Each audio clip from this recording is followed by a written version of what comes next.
자, 안녕하십니까. 방문각에서 교정학과 형사정책을 담당하고 있는 이준 선생님입니다. 여러분들 만나서 반갑습니다. 자, 오늘은 그 교정학 공부방법론에 대해서 설명 및 그 연관 커리큘럼에 대해서 제가 설명을 좀 드리도록 하겠습니다. 자, 먼저 여러분들 우리 교정직 공무원을 준비하는 우리 수험생들이 자, 우리 교정직 공무원이라 하면 여러분들 수용자를 대상으로 개호와 그 다음에 교정교화의 업무를 맡고 있는 공안직 공무원으로서의 핵심 부처에서 근무를 한다고 생각을 하시면 됩니다. 그렇기 때문에 여러분들 시작을 하는 시점에 맞춰서 자, 너무 채용 인원이 어느 정도인가 그 다음에 이런 불필요한 부분에 대해서 너무 관심 두지 말고 여러분들이 합격해야 한다라는 강한 의지와 그 다음에 굳은 각오를 가지고 시작한다라면 여러분들 분명히 합격할 수 있다라는 그런 생각을 가지고 시작에 임했으면 좋겠다 이렇게 생각이 듭니다. 자, 그러면은 교정학이란 과연 어떤 과목이냐라고 제가 말씀을 드리겠습니다. 교정학이라는 과목은 여러분들 보시겠지만 우리 교정직 수험생들은 교정학과 형사정책을 포함한 과목이 교정학으로 분류가 돼서 시험 준비를 하셔야 되는 거고 보호직을 준비하는 수험생들은 교정학이라는 과목은 빠진 상태에서 형사정책이라는 과목만 가지고 시험에 응하시면 된다 이렇게 생각을 하시면 됩니다. 그러면 쉽게 말씀을 드리면은 교정학이라는 과목은 여러분들 수용자 처우에 관한 법령을 중심으로 이론, 그 다음에 학설 이런 거를 배운다고 생각을 하시면 되고 그 다음에 형사정책이라고 하는 거는 범죄학으로서 여러분들 보안처분 주요 5법과 그 다음에 소년사법 등 자 이런 이론과 학설을 체계적으로 다루는 파트다 이렇게 보시면 될 것 같습니다. 자, 그러면은 우리 수험생들이 처음 시작을 하면서 이런 얘기를 많이 합니다. 기본적인 생각에 있어서 자, 교정학이라는 과목은 어렵다 이런 표현을 쓰는데 여러분들 교정학이라는 과목은 어려운 게 아니고 낯설고 생소한 과목이라고 생각을 하셔야 됩니다. 왜냐하면은 일반적으로 우리가 사회에서 주로 다루는 그런 법령의 내용이 아니고 그런 학설, 범죄학의 이론 이런 거 같은 거를 다뤄보지 않았기 때문에 당연히 낯설고 생소한 과목이지 시험 자체의 과목 자체가 어렵다 이런 생각을 하실 필요가 없습니다. 자, 두 번째로는 책이 두껍다 이렇게 이야기를 하는데 자, 교정학과 형사정책으로 구분되어 있기 때문에 책이 두 권으로 분권돼서 출제가 나옵니다. 책이 두 권으로 분권이 돼서 출제가 나오다 보니까 여러분들이 해야 되는 부분이 양이 많은 것처럼 느껴지지만 여러분들 다른 전공 과목에 비해서도 결코 두껍지 않은 양입니다. 그러면 그렇다고 해서 자, 다른 형태로서의 문제가 출제가 되는 것도 아니고 9급의 경우 20문항 80개의 선택지 지문을 보는 거고 7급의 경우에는 25문항 100개의 선택지 지문을 공부하신다 이렇게 생각을 하시면 되는 겁니다. 자, 그럼 책이 두껍다 여러 가지 이야기가 많은데 자, 전 범위를 다 학습해야 하느냐? 자, 그렇지 않습니다. 제가 여러분들 우리가 얘기했던듯이 법령을 중심으로 시험에 출제되는 영역에 집중을 해야 된다 이렇게 판단을 하셔야 됩니다. 그렇기 때문에 여러분들 교정학이라는 과목 자체는 여러분들 쉽게 표현을 드린다면 다시 말해서 교정학이라는 과목은 낯설고 생소한 과목이지 절대 어려운 과목이 아니고 막상 여러분들이 시험을 준비하다 보면은 교정학이라는 과목을 내가 전략 과목으로 세우고 내가 합격을 하는 데 있어서의 큰 역할을 할 거다 이렇게 생각을 하시면 될 겁니다. 다만 여러분들 올해의 경우 2024년도의 경우에는 교정학이 자, 너무 지엽적으로 출제가 되었고 이러다 보니까 수험생들이 굉장히 많이 힘들어하게 출제가 됐었는데 사실 그런 형태로 시험 문제가 출제되는 부분은 아니기 때문에 여러분들이 조금만 집중을 하신다면 충분히 고득점을 맞을 수 있는 그런 과목이라고 생각을 하시면 될 것 같습니다. 자, 그러면은 왜 방문각에 이준 선생을 만나야 하느냐 이런 얘기를 잠깐 드릴게요. 뭐냐면은 자, 일단 제일 중요한 부분에 대한 거는 생소하고 낯설음을 여러분들 제가 일상 용어를 가지고 해석함으로써 아주 쉽게 해석함으로써 여러분들이 수업 시간에 집중할 수 있게끔 만들어 드린다는 겁니다. 두 번째는 여러분들 한편의 드라마라고 제가 표현을 했는데 굉장히 재미있고 자, 그 다음에 감동도 있고 제가 열정적으로 수업을 임한다고 보시면 됩니다. 그렇기 때문에 제 수업 시간에 여러분들 결시율이 거의 없습니다. 이거는 현장에 오셔서 보시면은 아마도 느끼실 수 있는 부분인 거고 또한 두 번째로는 제가 여러분들 과하게 큰 액션을 취하면서까지 굉장히 재미있게 수업을 진행하기 때문에 수험생들이 수업 시간에 졸거나 이런 부분이 거의 없다 이렇게 보시면 될 것 같습니다. 자, 세 번째는 여러분들 중요 부분에 있어서는 제가 각인학습이라는 형태를 가지고 진행을 하는데 자, 제가 목소리를 크게 내면서 샤우팅을 통해서 여러분들이 한 번에 정확하게 각인할 수 있게끔 제가 그런 방식의 수업을 진행하고 있다 이렇게 보시면 될 것 같습니다. 자, 그 다음에 네 번째로는 여러분들 제가 아까도 서두에도 잠깐 말씀을 드렸듯이 법령을 중심으로 시험이 출제가 되다 보니까 자, 여러분들 법령 암기장이라는 거를 제가 만들어 갖고 여러분들이 중심어를 읽을 수 있게끔 이렇게 만들어 놨습니다. 그래서 자, 여러분들 아마도 교정학 강사 중에 자, 교정 관련 법령인 주요 부분에 대한 거를 키워드 중심으로 암기장을 만든 사람은 저 이준희 하나밖에 없을 거라고 생각을 하시면 되고, 자, 마지막으로 여러분들 익힘장 학습을 통해서 시험 보기 한 달 전에 제가 여러분들 익힘장을 가지고 수업을 진행하는데, 이 익힘장은 여러분들이 시험에 자주 출제되었던 지문을 위주의 형태로 놓고선 그 부분에 대한 거를 집중할 수 있게끔 익힘장을 통한 학습 방법을 제시하고 있다, 이렇게 보시면 됩니다. 그래서 이 익힘장 역시 마찬가지로 여러분들 최초에 제가 만들었고 그 부분에 대한 거를 여러분들이 염두하면 된다, 이렇게 생각을 하시면 됩니다. 자, 그래서 저 이준희는 정말 여러분들 대한민국에서 자부합니다. 뭐냐면은 가장 쉽게 키워드 중심으로 수업을 진행하고 여러분들이 그 키워드를 통한 익힘 학습을 할 수 있도록 제가 만들어 드린다, 이렇게 보시면 되고요. 자, 그렇다면 수험생은 여러분들께서는 수업 시간에 집중하고 그 다음에 머릿속에 그 생각을 갖고 기억을 하시면 되고, 저와 소통을 다양한 형태로 소통을 해 나가면 여러분들이 이준희를 선택한 교정학 과목이 절대 여러분들한테 고득점이 될 수 있는 과목이 된다, 이렇게 보시면 될 것 같습니다. 자, 그러면은 제가 여러분들한테 금방도 말씀을 드렸듯이 뭔 얘기를 드렸냐면은 법령을 중심으로 이론과 학설을 공부하셔야 되는 과목이라고 했는데, 자, 교정학이라는 과목이 타 과목과 달리 여러분들께서 좀 부담을 느낄 수 있는 부분 중에 하나가 이렇게 다양한 법령을 기준으로 학습을 해 나가셔야 된다, 이렇게 생각을 하시면 됩니다. 그렇기 때문에 출제 영역표를 보시면은 이렇게 다양한 부분에 대한 거를 생각을 하셔야 되는데, 그 중에 여러분들 이렇게 메인 3개가 있는 게 이게 교정학 관련 법령이라고 생각하시면 됩니다. 교정학 관련 법령이라고 생각을 하시면 되고, 그 다음에 나머지 부분이 여기 보호관찰법부터 자, 여기까지가 여러분들 대체적으로 형사정책 관련 법령이다, 이렇게 생각을 하시면 됩니다. 그렇기 때문에 수업 시간에 여러분들이 주로 학습을 하시는 거는 법령 위주의 학습을 하신다고 생각을 하시면 되는 부분이고, 그에 따른 부분에 있어서의 이론, 그 다음에 학설, 이런 거를 준비해 나간다고 생각을 하시면 됩니다. 자, 보시면 여러분들 올해 7급의 경우는 아직 시행이 되지 않았으니까 그 이후에 제가 말씀을 드리고, 올해 9급의 경우에 여러분들 봐보십시오. 교정학 관련 법령에서 무려 10문제가 출제가 되었고, 그 다음에 자, 형사정책 관련 법령에서는 1문제, 자, 그 다음에 형의 실효, 그 다음에 형법의 재산형 제도에서 1문제, 이런 식으로 시험 문제가 출제가 됐다고 보시면 되고, 자, 그럼 작년 같은 경우에도 자, 교정학 관련 법령에서 8문제, 그 다음에 형사정책 관련 법령에서 4문제, 이렇게 출제가 됐습니다. 그렇기 때문에 여러분들이 생각을 하셔야 되는 게 9급 20문항 중에 12개에서 13개 정도가 법령을 중심으로 시험에 출제가 되고 있다, 이렇게 보시면 될 거고, 자, 7급의 경우에는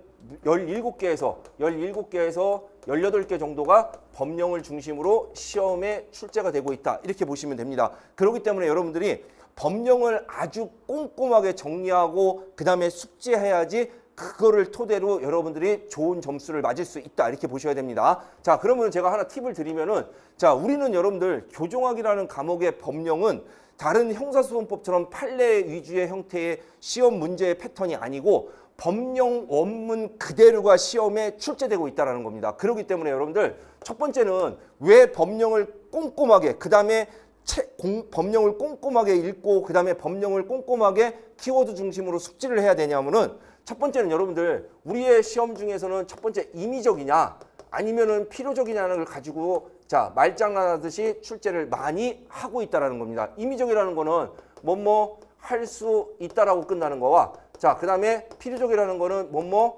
하여야 한다라고 끝나는 거를 말하는 겁니다. 그러다 보니까 자, 이거를 할 수 있다를 하여야 한다로 바꿔내거나 아니면 하여야 한다라는 거를 할 수 있다로 바꿔서 시험에 출제되는 형태가 되기 때문에 법령 원문 자체를 여러분들이 키워드 중심으로 정확히 알아야지 그거를 토대로 여러분들이 문제를 풀 수 있다, 이렇게 보셔야 되는 겁니다. 그렇기 때문에 이런 부분에 대한 거를 여러분들이 잘 염두해서 준비를 하셔야 되는 부분이고, 자, 7급의 경우에는 작년의 경우 자, 교정학 학설과 형사정책 학설에서 6문제, 자, 9급의 경우 올해 7문제, 작년의 경우에는 8문제. 그러니까 평균적으로 13문제는 무조건 법령이 중심이 되어 출제가 된다. 이렇게 보셔야 됩니다. 그렇기 때문에 이런 부분에 대한 거를 여러분들이 익숙하게 생각을 하고 준비를 해 나가셔야 되지 좋은 결과를 얻을 수 있다. 이렇게 보셔야 됩니다. 자, 그런 부분에 있어서 제가 올해 작년 23년도 7급과 그 다음에 24년도에 7급, 9급에 24년도 9급의 시험 문제 출제 지문을 보시면은 자, 이렇게 출제가 되기 때문에 우리 수험생들이 법령 원문 자체를 정말로 꼼꼼히 학습을 해 나가셔야 된다. 이렇게 보셔야 됩니다. 자, 작년 거 한번 봐봅시다. 자, 앞에 내용 다 필요 없고 범죄 유형별을 범죄 원인별을 범죄 유형별로 바꿔놓고 틀리는 지문으로 만들어 놓은 케이스.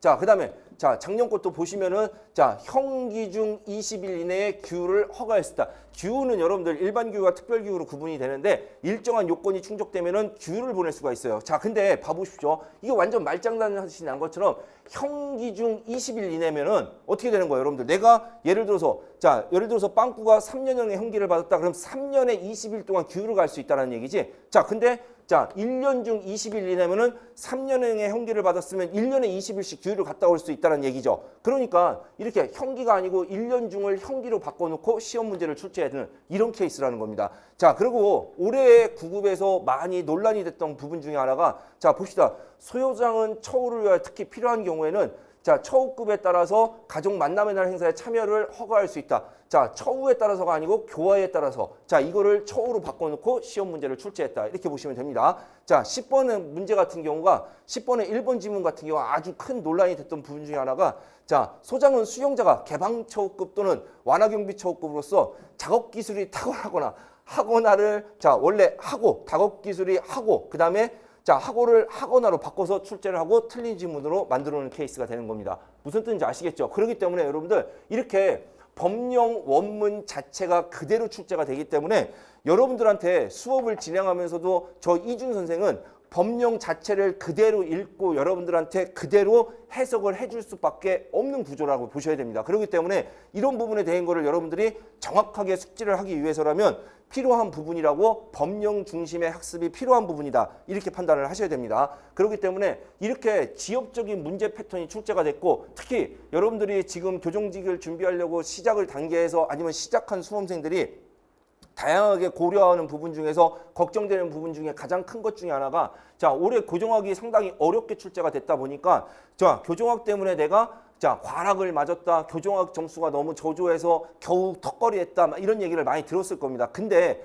올해 출제 부분이 이렇게 지엽적인 형태의 문제 패턴으로 출제를 했고 그 다음에 앞에서 본 것처럼 여러분들 평균적으로 형사정책 관련 법령에서도 3문제에서 4문제 정도가 출제가 되는데 가장 많이 어떠한 시험에서도 매년 출제가 되는 자, 소년법 부분 있죠. 소년법 부분만 한 문제 출제를 했고 나머지 부분에 있어서도 자, 봅시다. 보호관찰법 같은 경우도 꾸준하게 출제되는 부분인데 올해 출제가 없었고 자, 그 다음에 전자장치 부착법 같은 경우는 자, 법령이 상당히 많이 개정이 됐는데도 자, 올해 출제가 없었고 이런 형태가 된 겁니다. 그렇기 때문에 그것뿐만 아니라 시기와 연도를 물어보는 형태까지 출제를 하다 보니까 우리 수험생들이 당황을 했고 자, 그러면은 교정학을 메인 과목으로 생각하고 시험을 준비했던 수험생들은 당연히 교정학이 전략 과목이고 고득점을 맞아야 된다고 생각을 했는데 점수가 자, 문제를 탁 푸는데 답이 확연하게 안 보여. 그러니까 당연히 교정학 때문에 당황스럽게 된 거고 그러다 보니까 다른 과목에까지 영향을 미치는 이런 형태까지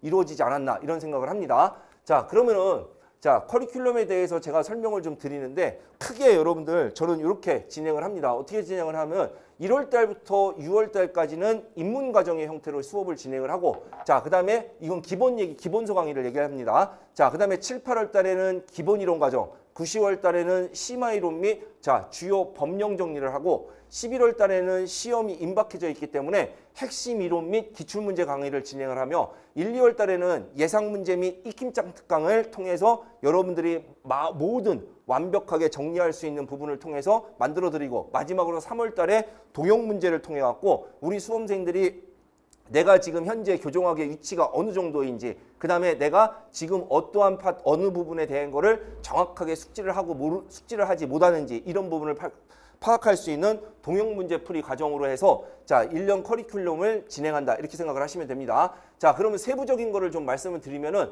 자, 입문 과정에 있어서는 고득점의 열쇠는 기초에 달려 있다. 제가 이렇게 다 그 제목을 잡았는데 무슨 말이냐면 여러분들 정확하게 이론적인 배경 지식을 가지고 있지 않으면은 절대 고득점으로 맞을 수가 없다는 겁니다. 그러니까 제가 1, 2월 달 입문 과정, 그다음에 5, 6월 3, 4월 달 기초, 5, 6월 달 기초 과정을 진행을 하는 이 과정 속에서는 자, 1, 2월 달 입문 과정에서는 말 그대로 아주 쉽게 용어 위주로부터 하나하나씩 개념을 파악하는 형태, 3월 달에는 형사정책 과정만, 5, 6월 달에는 교정학 과정만 통해서 우리 수험생들이 교정학이라는 과목 자체를 상당히 쉽게 접근할 수 있게끔 만들어 드린다. 이렇게 생각을 하시면 됩니다. 그래서 자, 이론적인 부분, 용어, 그다음에 그림 위주로 기본 틀을 잡는 수업이 바로 입문강의다. 이렇게 생각을 하시면 됩니다. 그래서 자, 그림이라는 거는 제가 하나 예를 들면은 조선시대 형벌제도에 있어서는 태형, 그다음에 장형, 도형, 유형, 그다음에 사형 이렇게 태장도유사 5개형으로 구분되는데 자, 태형의 경우는 한 손으로 때리는 부분. 자, 근데 때릴 때 우리가 일반적으로 사극 같은 거 보면은 자, 이렇게 곤장 이렇게 엎드려 엎어놓고 곤장으로 막 두 대를 때리잖아요. 이거는 장형이라고 얘기를 하는 겁니다. 그래서 이런 사례를 그림으로 다 보여주면서 우리 수험생들이 이해를 쉽게 할 수 있는 과정이 바로 입문 과정이다. 이렇게 생각을 하시면 됩니다. 자, 그러면은 7, 8월 달 과정이 본격적으로 시즌이 시작되는 첫 1순환 과정의 형태로서 자, 기본 이론 과정은 자, 교정직은 교정학의 전범위, 다시 말해서 교정론과 그다음에 형사정책을 모두 학습하는 과정이라고 생각하시면 되고 자, 보호직은 형사정책 전범위를 학습하는 이런 과정이라고 생각을 하시면 됩니다. 자, 그래서 기본서를 통해서 교정학 관련 이론, 다시 말해서 의미를 파악하고 그다음에 학설, 그에 따른 학설과 그다음에 그에 따르는 법령을 중심으로 학습해 나가는 가장 기본적인 과정이다. 이렇게 보시면 됩니다. 자, 그러면은 9월 달, 10월 달에는 심화 이론과 그다음에 주요 법령 정리를 하는데 자, 이때부터는 과정을 이원화 과정으로 둡니다. 다시 말해서 무슨 뜻이냐면은 자, 기본 심화 이론 과정에 있어서는 기본서를 통해서 심화 이론, 다시 말해서 이론과 학설과 법령을 중심으로 학습하되 꼼꼼하게 정리해야 되는 부분의 영역을 더 집중화시켜서 수업을 진행하는 방식으로서 심화 이론의 형태를 띠고 있다라면 자, 기존에 1월 달부터 3월 달부터 쭉 준비해 온 수험생들 같은 경우는 곧바로 법령 과정으로 넘어와서 제가 아까도 말씀드렸듯이 9급의 경우에는 12문제, 7급의 경우는 17, 8문제가 법령 중심으로 시험에 출제가 되니까 교정 관련 법령인 형집행법, 민형교도소법, 그다음에 교도관 직무규칙, 그다음에 교도작업법 이런 자, 법령 중심의 수업을 진행을 하고 그다음에 그와 플러스 자, 형사정책 관련 법령인 자, 보안처분 주요 5법, 그다음에 소년사법, 보안처분 주요 5법이라 하는 거는 보호관찰법, 전자장치 부착법, 치료감호법, 성충동 약물치료법, 새롭게 추가된 스토킹 처벌법입니다. 자, 근데 이 스토킹 처벌법이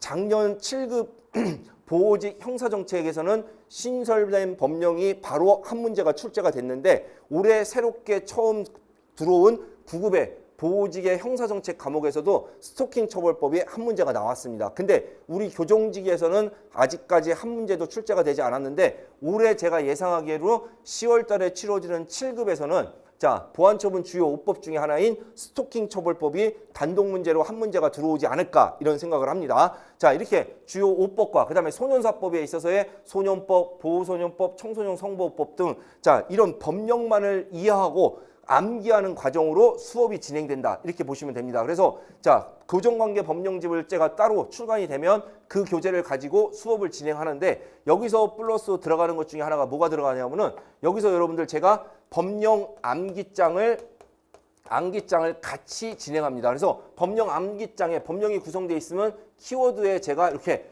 자, 가로놓기를 만들어 놓고 여러분들이 이 키워드를 중심으로 암기를 하실 수 있게끔 이렇게 만들어 놓은 교재를 가지고 수업이 진행이 된다. 이렇게 보시면 됩니다. 자, 그다음에 11, 12월 달로 넘어오면 자, 시험이 임박한 과정으로 들어옵니다. 시험이 임박한 과정으로 들어오기 때문에 자, 9월 달부터는 이원화 과정의 패턴을 두는데 핵심 이론 과정은 말 그대로 시험이 코앞에 목전에 다가와 있기 때문에 주요 출제되는 영역 중심의 자, 핵심 과정만을 가지고 제가 수업을 진행을 한다고 보시면 됩니다. 그래서 기본서를 토대로 수업을 진행을 하는데 그 기본서를 토대로 수업을 진행하되 시험에 주로 집중해서 출제됐던 영역을 자, 제가 더 많은 설명을 하고 기존의 수업에 시험에 거의 출제가 없었던 부분에 대한 거는 빠르게 넘어가는 이런 형태의 핵심 이론 과정이 진행이 되고, 두 번째는 여러분들 우리가 가장 중요시 생각하는 이 기출문제 과정을 11월 달에 진행을 합니다. 근데 기출문제 과정은 저는 여러분들 다른 전공 과목 교수들과 좀 다르게 단원별이 먼저가 아닌 연도별 기출을 먼저 시작합니다. 왜 연도별 기출을 먼저 시작하냐면은 시험 출제 경향을 분석하고 그 다음에 반복되어서 출제되는 지문을 읽히는 과정을 통해서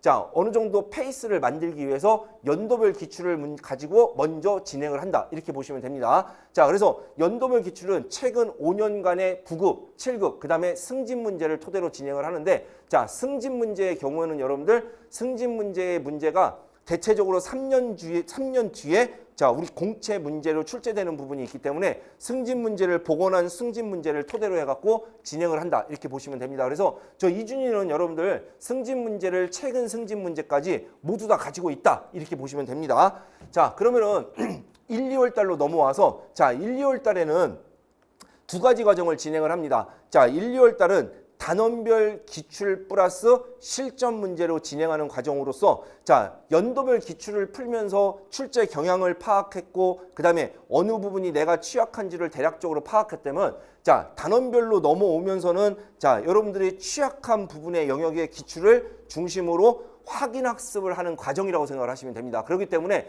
자, 연도별 기출을 통해 갖고 제가 출제 경향을 파악했다. 그럼 내가 이런 부분이 좀 취약했다. 자, 그런 부분에 대한 거를 단원별로 넘어오면서 그 취약한 부분에 대한 거를 집중적으로 공략하는 과정이라고 생각을 하시면 됩니다. 그에 플러스 제가 중간중간 실전 문제를 가지고 들어와서 여러분들한테 문제풀이를 같이 합니다. 그래서 실전적으로 시험을 보고 해설을 하는 형태로서의 과정을 같이 융합해서 복합시켜서 진행되는 과정이라고 생각을 하시면 되고, 자, 그 다음에 1월달, 2월달 과정 속에서 제가 시험 보기 대체적으로 한 달 전쯤에 자, 익힘장 특강을 진행하는데 자, 이준 선생이 수험생들한테 합격생들한테 가장 많이 추천받는 강의 중에 하나가 자, 완벽한 적중률을 자랑하는 자, 하루 특강의 익힘장 특강을 진행한다. 이렇게 생각을 하시면 됩니다. 자, 그래서 익힘장 특강 같은 경우는 제가 여러분들 교재를 별도로 만들었는데 어떤 거냐면은 이런 내용입니다. 뭐냐면은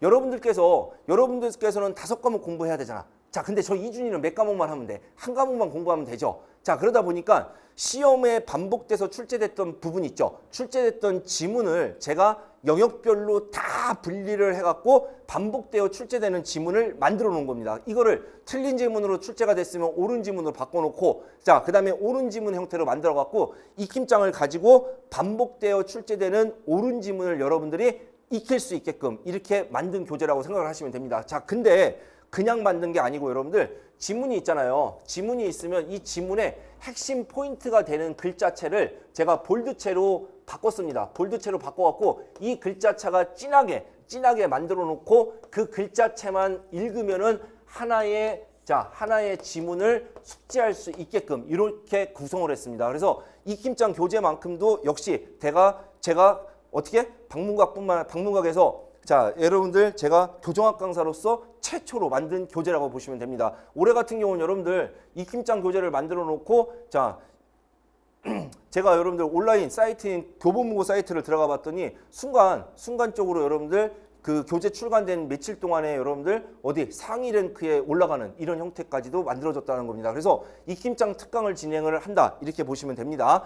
자, 그 다음에 마지막으로 동형 문제풀이 과정으로 들어가는데 동형 문제풀이는 최종 동형 문제를 통한 마무리 과정이라고 생각을 하시면 됩니다. 시험에 주로 출제된 영역 중심으로 자, 제가 만든 문제를 또는 기출 문제를 플러스시킨 변형시킨 문제를 가지고 자, 여러분들이 시험을 보고 해설을 듣는 과정의 형태로서 시간 내에 문제를 풀 수 있는지 그 다음에 지금 현재 내가 위치가 어느 정도로 와 있는지 이런 거를 파악할 수 있는 마지막 동형 과정의 형태로 시험 문제를 진행하는 과정이다. 이렇게 보시면 됩니다. 그래서 전반적으로 여러분들 전체적으로 기본 이론 자, 그 다음에 심화와 법령, 핵심 이론 및 기출, 그 다음에 예상 문제 및 익힘장 이런 식의 형태로서 수업을 진행하는데 자, 익힘장 특강의 경우에는 작년에 같은 경우 보통 제가 시험 보기 한 달 전에 진행을 하기 때문에 올해 같은 경우는 여러분들 3월 셋째 주에 시험이 있었기 때문에 1월 말에 진행을 했었는데 내년에도 여러분들 내년에도 좀 땡겨서 왜냐하면 수험생들이 빨리 좀 해줬으면 좋겠다 이런 얘기를 계속해서 요구를 하는데 자 여러분들 하나만 좀 부탁을 할게요. 뭐냐면은 여러분들 지금 현재 전공 과목이 모든 직렬에 있어서 전공 과목이 상당히 부담을 느끼게끔 출제하는 추세로 변경되었습니다. 그러다 보니까 작년에 같은 경우는 자 형사소송법이 우리 수험생들한테 상당히 부당하게 시험 문제가 출제되다 보니까 커트라인 점수가 말도 안 되는 점수로 형성이 됐고 올해는 역시 교정학이라는 과목 자체가 수험생들한테 지역적으로 그렇게 출제가 되다 보니까 상당히 부담을 느끼는 이런 문제의 형태로 출제가 됐습니다. 그러다 보니까 역시 커트라인 점수가 높지 않은 형태로 출제가 되었는데 그중에 가장 문제가 되는 것 중에 하나가 여러분들 교정학이라는 과목을 수험생들이 이렇게 생각을 해요. 뭐냐면은 교정학이라는 과목은 기본 이론 강의 또 그다음에 법령 한번 이렇게 듣고 그다음에 나머지는 기출문제 그냥 외우면 된다 이렇게 얘기를 합니다. 근데 기출문제가 똑같이 나옵니까? 똑같이 나오지 않지 않습니까? 똑같이 나오지 않는데 단순하게 기출 지문을 그다음에 내용도 이해를 하지 못했고 법령이 뭔지도 잘 구성되어 있는 것도 모르는데 그냥 외운다고 해결이 되겠냐는 거죠. 이렇게 되면은 교정학이라는 과목은 여러분들이 퍼펙트하게 고득점을 맞을 수 있는 과목이 형성되는 게 아니고 계속해서 발목을 잡는 형태의 과목으로 변질될 수밖에 없는 이런 구조라는 겁니다. 그렇기 때문에 자 여러분들 교정학이라는 과목은 이렇게 여러분들이 기본 자 이론 과정과 자 그다음에 법령 정리 자 그다음에 기출 자 그다음에 예상 문제 동영 문제 이렇게 가는데 가장 기본적인 이론, 법령, 그다음에 기출 이 과정은 반드시 필요한 과정이다 이렇게 생각을 하셔야 됩니다. 그래야지 여러분들이 당황하지 않고 어떠한 문제가 출제가 돼도 여러분들이 좋은 성적을 낼 수 있는 그런 형태가 만들어진다 이렇게 생각을 하셔야 됩니다. 그렇기 때문에 그런 부분에 대한 거를 하나하나씩 여러분들이 고민해서 준비를 하셔야지 단순하게 그냥 뭐 요약집 같은 거 하나 사갖고 그냥 둘둘둘둘 외우고 그다음에 그거를 토대로 해서 문제 푸니까 당연히 문제 풀립니까? 문제 안 풀리죠. 그러니까 당연히 교정학이라는 점수가 여러분들한테 고득점이 되는 과목이 아니고 발목을 잡는 이런 형태가 되는 겁니다. 그렇기 때문에 자 내년을 준비하는 우리 수험생들 역시 마찬가지로 여러분들 지역적인 문제 패턴은 이미 작년, 재작년부터 7급에서 보여지기 시작했고 작년에 9급에서도 일부 보여졌고 올해 상당히 심하게 출제가 됐던 겁니다. 무슨 뜻인지 아시겠죠? 또한 올해 출제했던 17번 문제의 경우 지문 선택지 4개가 생소하게 출제가 됐던 부분이다 보니까 우리 수험생들이 논란이 많이 됐던 부분도 있었는데 이 17번의 지문 선택지 4개 같은 경우도 자 익힘장 특강에 있는 익힘장 교재에 그대로 다 수록이 되어 있었던 이런 형태라는 겁니다. 그렇기 때문에 여러분들이 이런 부분에 대한 거를 잘 생각하고 준비를 해 나가셔야지 좋은 성과를 얻을 수 있다 이렇게 보셔야 됩니다. 자 그러면은 자 여러분과 자 방문각 교정직은 정말 특화된 과정이고 전문화된 과정으로서 체계적으로 움직이는 과정으로 자 우리가 최고의 합격자를 만들기 위해 집중하고 있습니다. 국어의 박혜선 교수님을 중심으로 자 여러 교수님, 영어의 진가영 교수님을 중심으로 또 여러 교수님, 자 그다음에 한국사의 노범석 교수님을 중심으로 또 여러 교수님, 그다음에 형소법의 자 이준현 박사님을 기준으로 또 다른 교수님, 그다음에 교정학의 저 이준 이렇게 혼연일체가 돼서 자 하나의 몸의 형태로 진행을 하고 있다는 겁니다. 그렇기 때문에 교정직은 여러분들 교정직 수험생은 제가 모든 거를 컨트롤합니다. 그래서 여러분들과의 1대1 상담, 그다음에 여러분들과의 네이버 밴드를 통한 소통, 자 그다음에 전화를 통해 밀접하게 자 소통하는 이런 형태를 진행합니다. 여러분들 저 이준이는 온라인 강의에서 만나도 여러분들하고 저하고 밴드 가입을 통해서 수시로 메시지를 주고받고 또한 수시로 전화 통화를 통해서 상담도 이루어지는 이런 과정을 거치고 있다는 겁니다. 그렇기 때문에 자 우리 방문각은 여러분들 오랜 역사와 전통으로 많은 합격생을 배출한 학원입니다. 그렇기 때문에 자 우리 방문각은 현장에 오시면 기숙반도 있고 스파르트반도 있고 연간반도 있고 아주 다양한 시스템을 가지고 수험생들과 밀접하게 한 몸이 되어 관리하는 그런 대표적 학원이라고 보시면 됩니다. 그렇기 때문에 자 저희 방문각에 우리 방문각 교정직의 채용팀 우리 체험팀으로 오셔서 여러분들과 한 몸이 되어 2025년도 좋은 성과를 만드는 그런 과정으로 모든 것을 하나로 진행하도록 그렇게 하겠습니다. 자, 여러분들 믿어보십시오. 우리 방문각은 정말 진실에 집중하며 합격에만 집중하는 회사입니다. 그렇기 때문에 모든 교수들이, 모든 강사들이 혼연일체되어 여러분들과 함께 호흡하는 그런 학원이다. 이렇게 생각을 하시면 될 것 같습니다. 자, 여러분들 저는 여기까지 해서 마무리 짓도록 하겠습니다. 수고하셨습니다.